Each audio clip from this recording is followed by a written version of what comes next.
Ada lansia-lansia yang ditolak melakukan perjalanan ke luar negeri bukan karena paspor. Halo semuanya, selamat datang di channel Brownmo Lukas. Banyak orang mengira kalau sudah booking tiket, kalau sudah booking hotel, itu berarti mereka pasti aman melakukan perjalanan ke luar negeri. Tapi faktanya ada banyak hal yang terjadi di lapangan. Ada lansia yang ditolak melakukan perjalanan ke luar negeri bukan karena paspor, tapi karena ada hal-hal kecil yang seringkali tidak disadari dan tidak diperhatikan. Di video kali ini saya akan bongkar tuntas tips traveling untuk lansia ke luar negeri agar perjalanan Anda menjadi tenang, nyaman, dan tidak ada gangguan. Tapi sebelumnya, subscribe dulu yuk di channel ini. Terima kasih. Yang pertama dan yang paling penting adalah pastikan kondisi kesehatan Anda. Petugas bandara dan maskapai berhak menolak jika ada seorang penumpang yang terlihat tidak fit dan tidak kuat untuk melakukan perjalanan jauh. Lansia yang terlihat lemah, susah berjalan, atau sesak napas bisa langsung mendapat perhatian khusus dari pihak maskapai atau bandara. Jadi sebaiknya sebelum melakukan keberangkatan atau sebelum melakukan perjalanan internasional, lakukanlah medical check up, lakukanlah tes rutin, periksa dokter, bawalah obat-obatan yang rutin Anda konsumsi, dan jangan memaksakan diri apabila kesehatan Anda tidak cukup stabil. Yang berikutnya, lansia juga sering ditolak bukan karena tidak membawa dokumen, tetapi tidak bisa menjelaskan dokumen yang dibawa. Petugas imigrasi bisa bertanya mau kemana, berapa lama, tinggal di mana. Jika jawaban Anda terlihat ragu-ragu, tentu saja petugas imigrasi bisa curiga. Solusinya sebenarnya mudah dan sangat sederhana.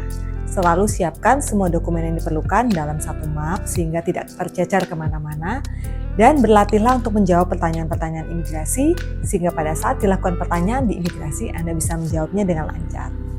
Kemudian kalau memang usia Anda sudah lanjut atau termasuk kategori lansia, sebaiknya tidak bepergian ke luar negeri sendirian. Selalu memakai pendamping atau ada yang mendampingi Anda dalam perjalanan, baik itu anak, atau keluarga, atau teman, atau orang-orang yang memang cukup kuat untuk mendampingi Anda dalam perjalanan Anda ke luar negeri.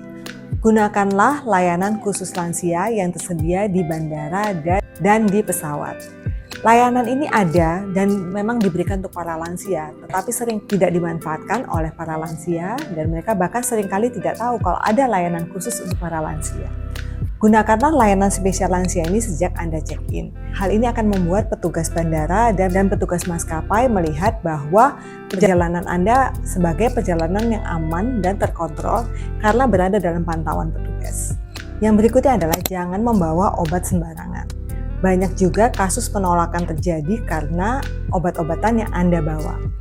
Pisahkanlah obat-obatan Anda, dan jangan lupa bawa resep dokter yang menyertainya dan berilah selalu label atas obat-obatan Anda sehingga petugas bisa melihat bahwa obat-obatan itu betul-betul dikondisikan atau diresepkan untuk Anda dan diizinkan untuk naik ke pesawat. Jangan sampai para lansia ini terlihat kebingungan di bandara karena para petugas bandara dan maskapai sangat peka terhadap orang-orang yang kebingungan atau bahasa tubuhnya itu meragukan. Mereka sangat peka dan sangat bisa membaca bahasa tubuh para penumpang.